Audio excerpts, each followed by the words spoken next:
Beads fill ചെയ്യുമ്പോൾ ഇതുപോലെ ചെരിച്ച് നമുക്ക് ബീഡ്സ് ഫില്ല് ചെയ്യാം. ഇതുപോലെ ചെരിച്ച് ബീഡ്സ് ഫില്ല് ചെയ്യാം. പിന്നെ ഇതുപോലെ ഹൊറിസോണ്ടലായും ബീഡ്സ് ഫില്ല് ചെയ്യാം. പിന്നെ ഇതുപോലെ വെർട്ടിക്കലായും ബീഡ്സ് ഫില്ല് ചെയ്യാം. ഇവിടെ ലോക്ക് സ്റ്റിച്ച് ഇട്ട് കൊടുക്കണം. ഞാനിവിടെ 2 ബീഡ്സ് വെച്ചാണ് കോർക്കുന്നത്. 4-5 ബീഡ്സ് വേണമെങ്കിൽ നമുക്ക് ഒന്നിച്ച് കോർക്കാം. ഞാനിവിടെ 2 എണ്ണം വെച്ചാണ് കോർത്ത് പോകുന്നത്. 2 ബീഡ്സ് വെച്ച് സ്റ്റിച്ച് ചെയ്യുമ്പോൾ ബീഡ്സ് ക്ലോത്തിൽ നല്ല ടൈറ്റായിട്ട് ഇരുന്നുകൊള്ളും. ഒട്ടും ലൂസായി പോകത്തില്ല. ഇവിടെ ഒരു സ്റ്റിച്ച് ഇട്ടിട്ട് വീണ്ടും ഒരു ലോക്ക് സ്റ്റിച്ച് ഇട്ട് കൊടുക്കണം. ഔട്ടർ ലൈനിന് പുറത്തായിട്ട് ബീഡ്സ് പോകരുത്. ഇവിടെ ഒരു ലോക്ക് സ്റ്റിച്ച് ഇട്ട് കൊടുക്കണം. സ്പേസ് കൂടുതലുള്ള സ്ഥലത്ത് ഇതുപോലെ ഒരു ചെയിൻ ഇട്ട് കൊടുത്ത് വീണ്ടും ഒരു ചെയിൻ ഇട്ടിട്ട് ലോക്ക് സ്റ്റിച്ച് ഇട്ടിട്ട് വേണം നമ്മൾ ബീഡ്സ് കോർക്കാൻ.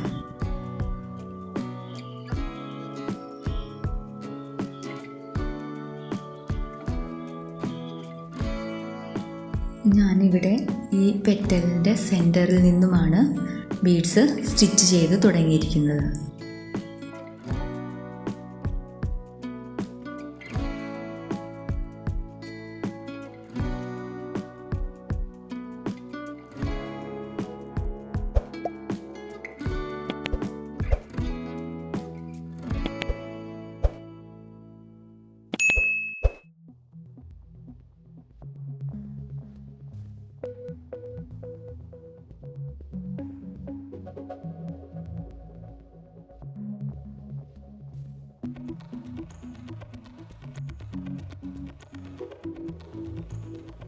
ഇവിടെ എൻഡ് നോട്ട് ഇട്ട് കൊടുത്തിട്ട് ത്രെഡ് കട്ട് ചെയ്യാതെ തന്നെ ഇവിടെ നിന്നും നൂല് പൊക്കിയെടുത്തിട്ട് ബീഡ്സ് സ്റ്റിച്ച് ചെയ്ത് തുടങ്ങാം.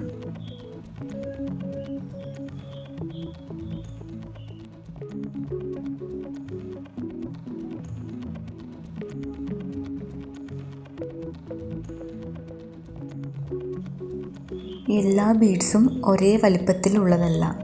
അപ്പോൾ അത് നമുക്ക് നമ്മുടെ സ്പേസിനനുസരിച്ച് ഓരോ ബീഡ്സ് സെലക്ട് ചെയ്ത് സ്റ്റിച്ച് ചെയ്യാം.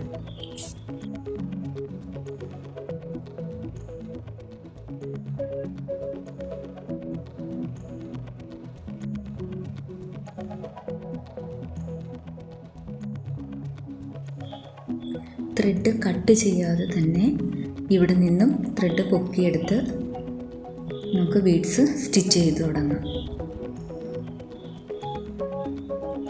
ഈ പെറ്റലിൻ്റെയും സെൻറ്ററിൽ നിന്നുമാണ് ബീഡ്സ് സ്റ്റിച്ച് ചെയ്ത് തുടങ്ങുന്നത്.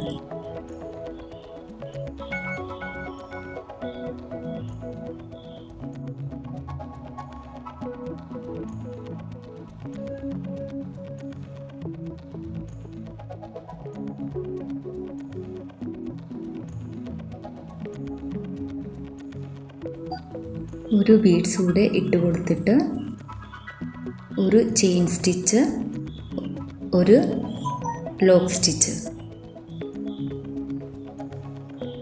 വീണ്ടും ഒരു ചെയിൻ ഇട്ടിട്ട് വീണ്ടും ഒരു ചെയിനും കൂടെ ഇട്ടിട്ട് ഒരു ലോക്ക് സ്റ്റിച്ച് ഇട്ട് കൊടുക്കുക. എന്നിട്ട് ബീഡ്സ് കോർത്ത് പോകുക.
ഞാനിവിടെ ഒന്നും കൂടി ഔട്ടർ ലൈൻ സ്റ്റിച്ച് ചെയ്ത് പോകുന്നുണ്ട്.